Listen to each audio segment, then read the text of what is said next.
रहे हैं। अब सच्चाई पीछे कुछ चलते हैं। वैदिक काल में, वैदिक काल के जो विदुषी महिलाएं थीं, वैदिक काल के विदुषी महिलाएं, चूंकि ये वेद का मंत्र है तो लोग कहते हैं वेद पढ़ने का अधिकार नहीं है, लेकिन भारत की स्थिति, भारत में कुछ महिलाओं का नाम आपको पता होगा। आपके क्षेत्र की एक महिला थी, मंडन मिश्र की पत्नी, क्या नाम था उनका? विदुषी भारती थी। भारती वेद विदुषी थी, वेदों का टीका तक करने की क्षमता रखने वाली थी। अब दूसरी कोई महिला जिसका नाम आपको पता है जो वेद विदुषी थी, कालिदास की अर्धांगिनी, नाम बताइए? विद्योत्मा। विद्योत्मा, विद्योत्मा, वो भी वेद विदुषी थी। ठीक है, उसके अलावा और कौन थी? मैत्रेय, गार्गी, अपाला, ये सब वेद विदुषी। अरुंधति वेद विदुषी महिलाएं हैं। सैकड़ों वेद विदुषी महिलाएं इसी भारत में रहीं जिन्होंने वेद का अध्ययन किया, और इनका उपनयन संस्कार भी होता था।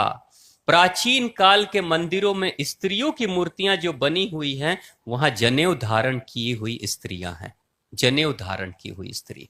रामायण में इसकी भी चर्चा है कहीं पे कि प्रभु श्री राम की माता जी कौशल्या जी भी जनेऊ धारण करती थी, और उनके जनेऊ का कलर रंग गुलाबी था।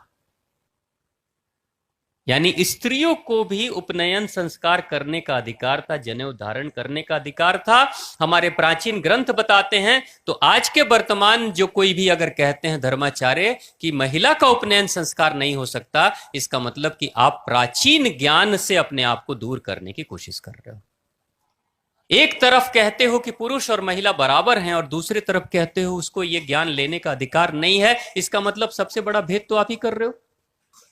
और दूसरी सबसे बड़ी बात, जनेऊ सिर्फ कर्म कांड के लिए नहीं पहना जाता है। जनेऊ जब दीर्घ शंका, लघु शंका के समय कान में लपेटा जाता है तो मस्तिष्क का एक रस निकलता है जो लघु शंका के माध्यम से शरीर से बाहर निकल सकता है। उसी रस को रोकने के लिए कान को दबा दिया जाता है, कान के नसों को दबा दिया जाता है, इसलिए जनेऊ संस्कार किया जाता है। वो एक वैज्ञानिक शरीर के कल्याण, मस्तिष्क के कल्याण के लिए है, वो सिर्फ एक धागा नहीं है, बहुत गहरा रहस्य है। तो जनेऊ संस्कार प्रत्येक व्यक्ति का होना चाहिए, प्रत्येक स्त्री और प्रत्येक पुरुष का। जब प्राचीन भारत में हो रहा था तो आज क्यों नहीं हो सकता?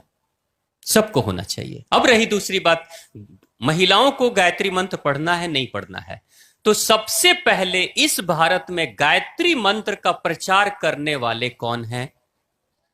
किसने बताया गायत्री मंत्र के बारे में भारत में कौन है वो? आचार्य श्री राम शर्मा, शांति कुंज के संस्थापक। शांति कुंज के संस्थापक है ना? तो शांति कुंज के संस्थापक जब आचार्य श्री राम शर्मा जी थे, तो उस गुरुवर ने पूरे देश विदेश में, भारत से लेके गली गली में यज्ञ करवाया शांति कुंज के तरफ से, और गायत्री का ही मंत्र दीक्षा के रूप में सभी को देते थे। और उन्होंने जो दीक्षा दी है और गायत्री मंत्र के जाप के लिए बोला है, उसमें हजारों, लाखों, करोड़ों स्त्री और पुरुष दोनों हैं। क्या आप ये कह रहे हो कि जो हमारे गुरुवर थे आचार्य श्री राम शर्मा जी आचार्य, वो वेद नहीं पढ़े थे, वो नियम कानून नहीं जानते थे? क्या उनको नहीं पता था कि स्त्रियों को नहीं पढ़ना चाहिए? अगर उनको पता था तो स्त्रियों को उन्होंने मंत्र क्यों दिया, और स्त्रियां क्यों पढ़ रही है? तो कहानी मैं बता रहा हूं कि सच्चाई क्या है। इस पूरे खेल के पीछे, इस वक्तव्य के पीछे का राज्य आप समझ लो, आपको बात समझ में आ जाएगी, षड्यंत्र क्या चल रहा है। लाखों करोड़ों महिलाएं, पुरुष आज फॉलो करते हैं शांति कुंज को, लाखों करोड़ों माताएं। कुछ जो धर्माचार्य हैं ना, ये चाहते हैं कि उधर से टूटेंगे तो हमारे पास आएंगे, हमारे नंबर ऑफ फॉलोअर्स बढ़ेंगे, हमारे अनुयायी बढ़ेंगे। तो जो काम कर रहे हैं पहले उसको छुड़ा दो, पहले उसको बदनाम कर दो, पहले बोलना शुरू कर दो कि भाई नहीं गायत्री मंत्र। अचानक कौन सा तुम्हारे ऊपर पहाड़ टूट पड़ा है कि गायत्री मंत्र स्त्रियां नहीं पढ़ सकती? ये आपने रटना शुरू कर दिया। स्कूलों में, कॉलेजों में बच्चों को पढ़ाया जा रहा है, मरीजों के ऊपर गायत्री मंत्र का जाप करा के उसको ठीक किया जा रहा है। दिल्ली में ये प्रयोग हो चुका है। हाँ, जिस नियम कानून के, कठिन नियम कानून के कारण से लोग धीरे धीरे सनातन धर्म, हिंदू धर्म को तोड़ रहे हैं, छोड़ रहे हैं, और दूसरे धर्म के लोग, पंथ के लोग भारतीय हिंदुओं को अपने पंथ में मिला रहे हैं, उसी तरीके से भ्रम फिर से पैदा कर रहे हो।